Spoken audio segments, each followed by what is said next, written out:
You ever felt that heavy anchor in your chest, whispering not yet, not good enough?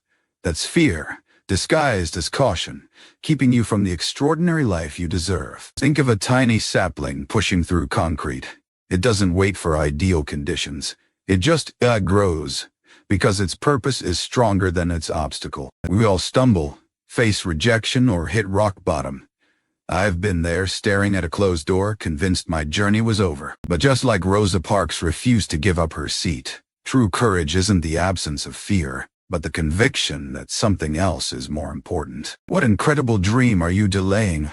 What breakthrough is waiting for you just beyond that self-imposed barrier? A single step of courage, like a pebble dropped in a pond, sends ripples through your entire existence, changing everything. Don't wait for permission or perfect timing.